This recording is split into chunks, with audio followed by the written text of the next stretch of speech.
مساء الخير على الجميع. أهلا وسهلا بحضراتكم في حلقة جديدة من حلقات برنامجكم الحقيقة مع مريم يعقوب. امبارح يوم الاثنين الموافق 7/7/2025 اندلع حريق هائل في سنترال رمسيس، كارثة بكل المقاييس، لأن السنترال ده بيعتبر شريان مهم لاتصالات وسط البلد. النيران بدأت في الطابق الأرضي وامتدت بسرعة رهيبة للأدوار العليا. شهود عيان قالوا إن أول شرارة كانت بسبب ماس كهربائي في كابلات قديمة، لكن بعد ما هنتكلم عن الحريق نفسه لازم الناس تعرف دلوقتي يعني إيه سنترال رمسيس وعبارة عن إيه وليه مهم للدرجات دي. إيه هو يا جماعة سنترال رمسيس؟ سنترال رمسيس يعتبر واحد من أقدم وأكبر السنترالات التليفونية في القاهرة، بيخدم منطقة وسط البلد بالكامل اللي فيها وزارات وهيئات حكومية وشركات كبيرة وبنوك وآلاف البيوت والمحلات من زمان جدا. وسنترال رمسيس بمثابة العصب الرئيسي لشبكات التليفونات الأرضية والإنترنت على مستوى القاهرة. طيب إيه دور السنترال ده بالظبط للناس اللي ما تعرفش؟ السنترال ده هو المكان اللي بيجتمع فيه كل خطوط التليفون الأرضي وبيتوزع منها الاتصال على البيوت وعلى المؤسسات. بيحتوي على كباين توزيع، لوحات تشغيل، سيرفرات لشركات الاتصالات. يعني لو حصل عطل كبير أو حريق آلاف المشتركين بيتقطع عنهم التليفون والإنترنت. خدمات الطوارئ والجهات الحكومية ممكن تتأثر. شركات كتير جدا بتعتمد على الاتصال المباشر ممكن جدا توقف شغلها. ليه الناس بتعتبر سنترال رمسيس منشأة حيوية جدا؟ لأنه مش مجرد مبنى حكومي عادي، ده مرفق اتصالات رئيسي لازم يكون مؤمن بنسبة 100% إما كانش أكتر. أي خلل أو حريق فيه ممكن يشل حركة الاتصالات في قلب القاهرة. سنترال رمسيس اتأسس من عشرات السنين يا جماعة، بدأ تشغيله في نص القرن العشرين. من وقتها وهو بيعتبر السنترال الرئيسي لمنطقة وسط القاهرة. كان أول مكان بيتم فيه تطوير أنظمة التليفونات الأرضية في العاصمة. مع التطور والتكنولوجيا بدأوا يضيفوا عليه خدمات الإنترنت، شبكات الفايبر الحديثة، كباين توزيع لخدمات الشركات والوزارات وهكذا. سنترال رمسيس لوحده بيغطي أكتر من 200 ألف خط تليفون أرضي وألاف من خطوط الإنترنت والفايبر. جهات حيوية زي وزارة النقل، بعض مباني من وزارة الداخلية، شركات بترول، عدد كبير من البنوك والمؤسسات الكبرى. يعني لو السنترال ده وقف ساعة مئات الشركات ممكن تخسر ملايين بسبب انقطاع الإنترنت. اتصالات الطوارئ بتتأثر، جزء كبير من وسط البلد بيبقى معزول تماما عن الشبكات. ليه لازم يكون مؤمن ومحمي كويس؟ أولا لأنه مرفق حيوي زي ما قلت لحضراتكم، ما كانش ينفع انه يتعطل بسهولة. ثانيا لأنه بيخدم منطقة فيها شغل حكومي وتجاري ضخم جدا.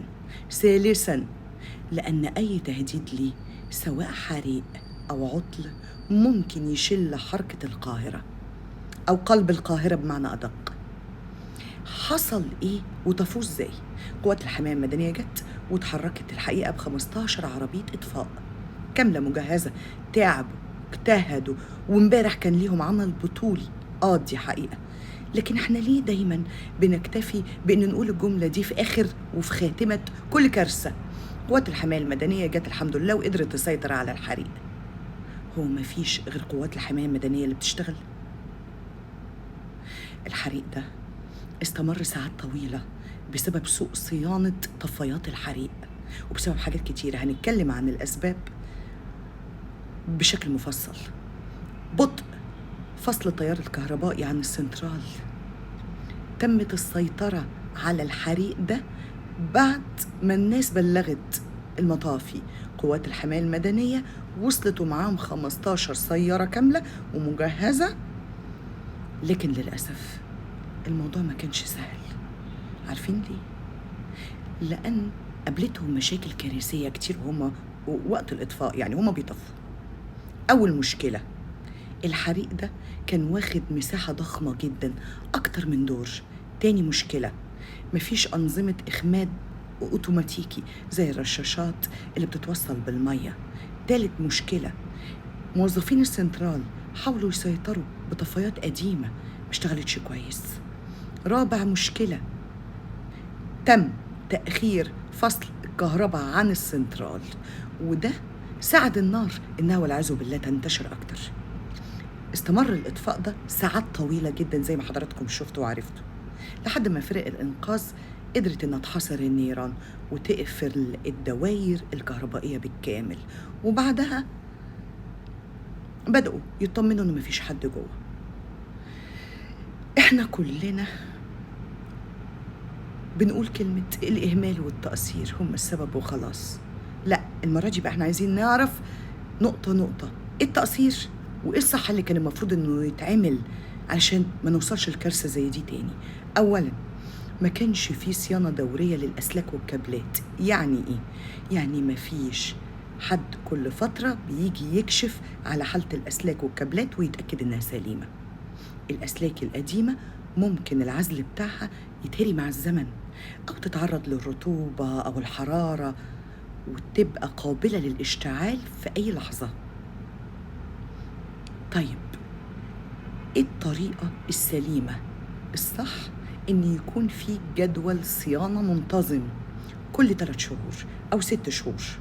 يجي مهندسين كهرباء كده يفتحوا اللوحات دي ويفحصوا القديم، سلامة العزل، قوة التيار الكهربائي، أي تآكل أو قطع بسيط يتغير فوراً، أي تحميل زايد، ولو لقوا أي تلف يتبدل وفوراً.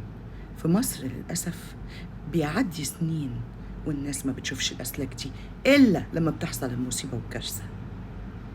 تاني نقطة، مفيش خطة إخلاء واضحة للطوارئ. يعني إيه؟ يعني الموظفين ما عندهمش خطة متدربين عليها. لو حصل حريق لا قدر الله أو لو النار ولعت، مفيش حد عارف إزاي يطلع بسرعة يتصل بالمطافي. مين اللي هيتصل بالمطافي؟ مين يوقف الكهرباء؟ فين طفايات الحريق؟ طب إيه الطريقة السليمة؟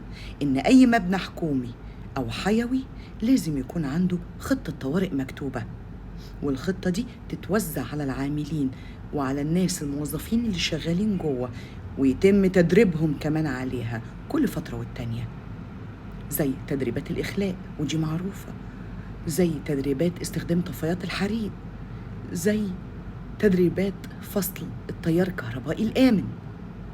مفيش صيانة منتظمة لوسائل الإطفاء. يعني إيه؟ يعني طفايات الحريق نفسها قديمة جدا، مش مشحونة كويس أو منتهية الصلاحية.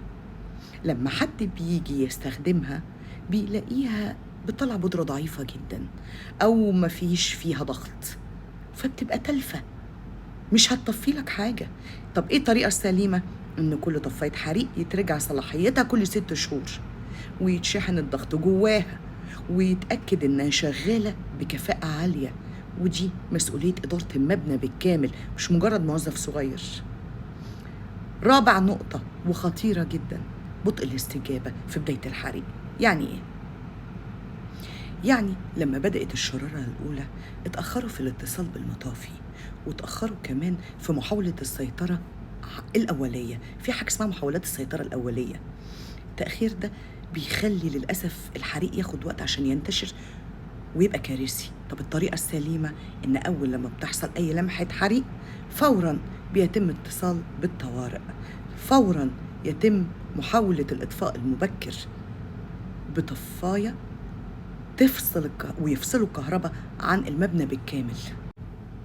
المبنى ده مش مجهز بأنظمة إخماد أوتوماتيكية، ودي كارثة. المبنى مفهوش نظام رشاشات مية أو غاز، بيبقى نظام كده علوي، تنزل أوتوماتيك أول ما تستشعر الدخان أو تشم ريحة الدخان أو الحرارة. دي أنظمة حديثة في العالم كله. في مصر لازم تكون في المباني الحيوية، مفيش أكتر مبنى حيوي أكتر من ده علشان ما يتغذاش بأنظمة إخماد أوتوماتيكية. إيه الطريقة السليمة؟ إن يتركب نظام كشف دخان وإنذار مبكر، ده بيشتغل تلقائي. أول ما بتحصل حرارة زايدة أو كده على طول بيرش مية أو يطفي بغاز معين. ده في ناس بيبقى عندها الوعي الكافي إنها تجيب الأجهزة دي على مساحة بيوتها وتشغلها فيها. معقولة مبنى كبير زي ده وضخم ومهم زي ده ما يبقاش فيه أجهزة من النوع ده؟ سادس نقطة، ودي في منتهى الأهمية، وهي قدم التوصيلات الكهربائية. قدمت جدا، عمرها عشرات السنين، كفاءتها ضعفت جدا، وده بيخليها عرضة إنها تسخن أو تتحرق وتتلف. طب إيه الطريقة السليمة؟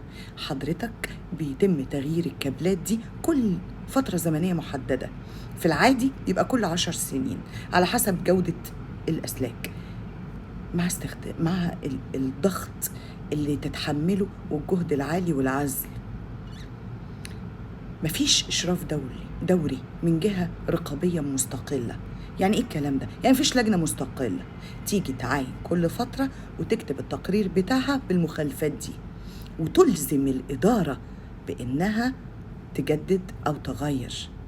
المفروض وزارة الاتصالات أو جهاز حماية المنشآت بيعمل معاينات مفاجئة وبيلزم المبنى بإصلاح أي خلل فوراً. انتوا عارفين ايه السبب لحد دلوقتي؟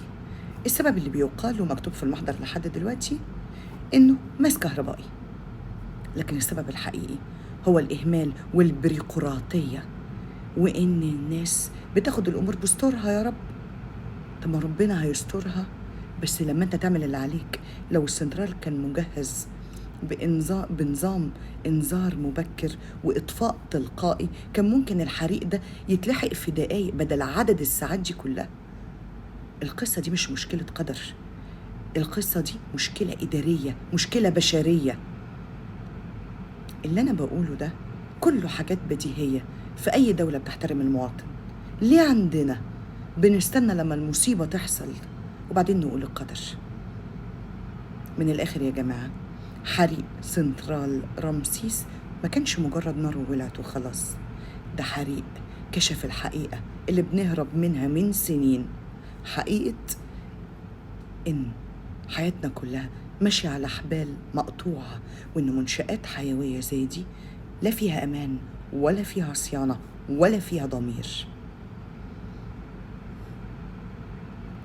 شوية أسلاك ولعوا الدنيا، بس قبلها انت ولعت في قلوب آلاف الناس اللي ولعت حياتهم وتدمر مجهودهم في لحظة. احنا مفروض اننا في عصر التطوير. ازاي هنتحول لرقمي واحنا مش قادرين نحافظ على كابل كهرباء؟ الكارثة مش في الدخان اللي خرج من السنترال، الكارثة في الدخان اللي غيم على عقول وقلوب المسؤولين وعيونهم، اللي فاكرين ان الصيانة رفاهية وان الحماية مجرد ديكور.